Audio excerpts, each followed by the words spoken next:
Bonjour chers élèves, encore une fois dans un cours d'orthographe pour les élèves de la 4e année de l'enseignement primaire. Aujourd'hui, nous parlons de la lettre G et des différentes façons de la prononcer. Bienvenue.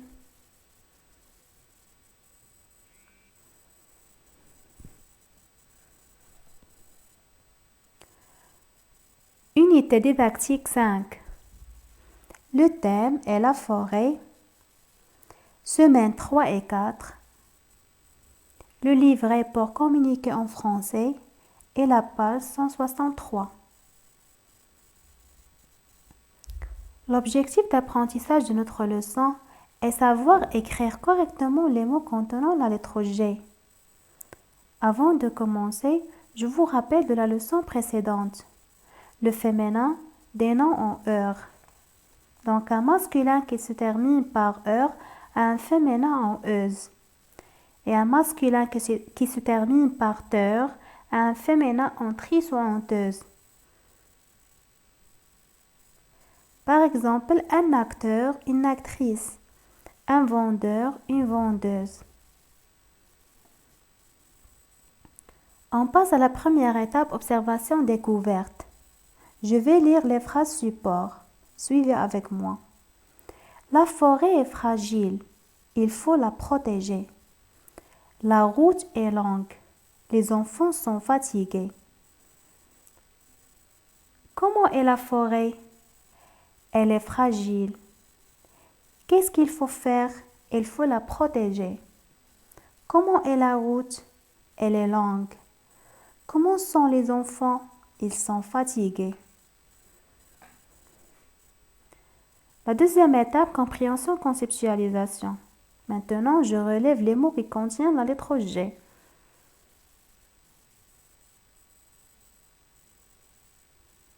Observez bien, on a le mot fragile, protégé, longue et fatigué.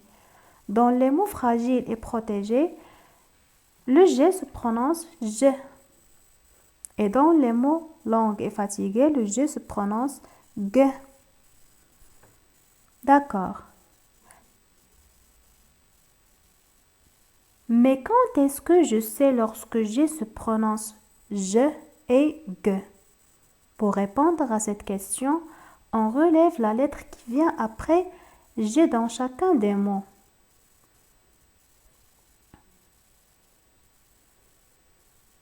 Dans le mot fragile, on a I. Alors G plus I se prononce J. Dans le mot protégé, on a E. Alors G plus E se prononce je. Dans le mot langue, on a U. Alors G plus U se prononce GU. Aussi, dans le mot fatigué, on a U. Alors G plus U se prononce GU. Donc G devant I et E se prononce je. Et G devant U se prononce G.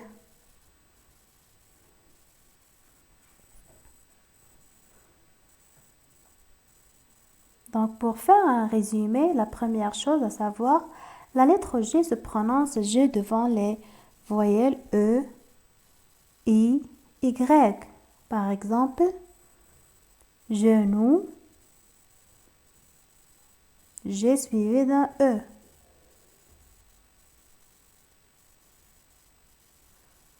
Bougie, G suivi d'un I.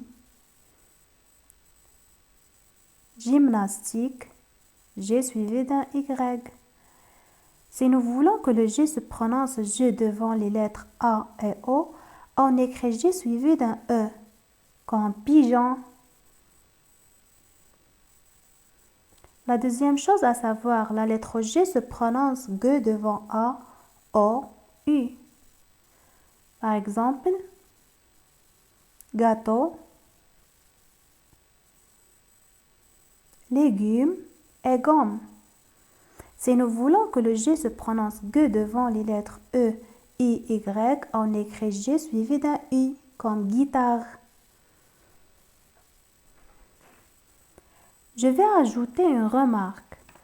Le G qui se prononce G se nomme le G dur. Et le G qui se prononce je se nomme le G doux. Alors G dur devant A, O, U. Et G doux devant E, I, Y. Voilà la règle à retenir. La dernière étape, application-transfert. Je fais réaliser collectivement l'activité de la rubrique Je m'entraîne. L'exercice 1, j'entoure les mots où j'entends le son G et je souligne les mots où j'entends le son je. Alors écoutez bien.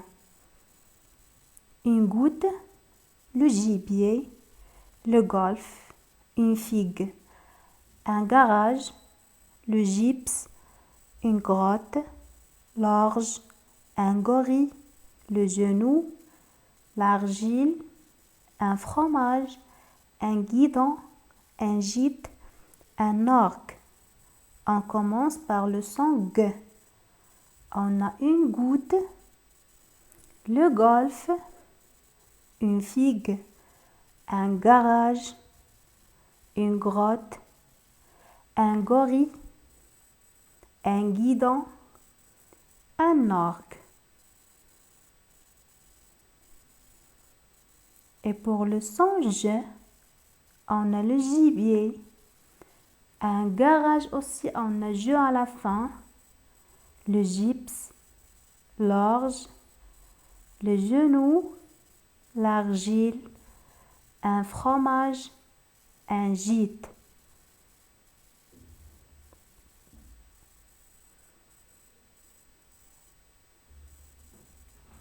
Exercice 2. Je complète les mots suivants par je ou ge. On a 6 mots.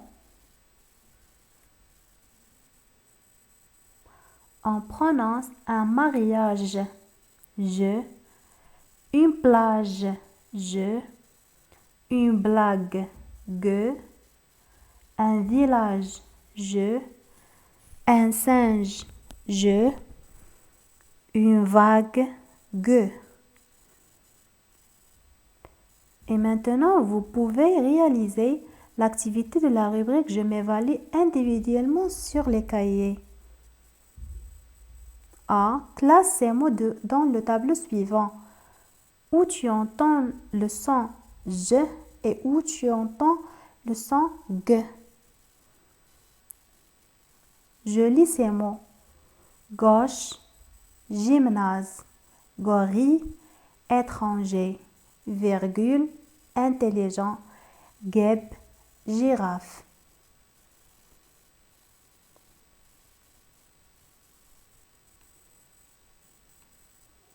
B. Je complète les mots dans les phrases suivantes par G ou G avec U. Donc G ou GU. Vous remplirez les vides. Et bon courage mes enfants.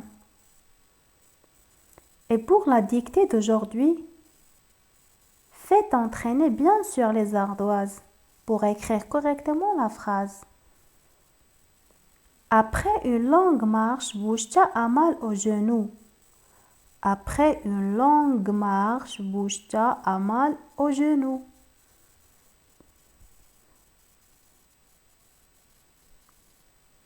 Voilà, notre leçon est terminée. Merci pour votre attention. À la prochaine.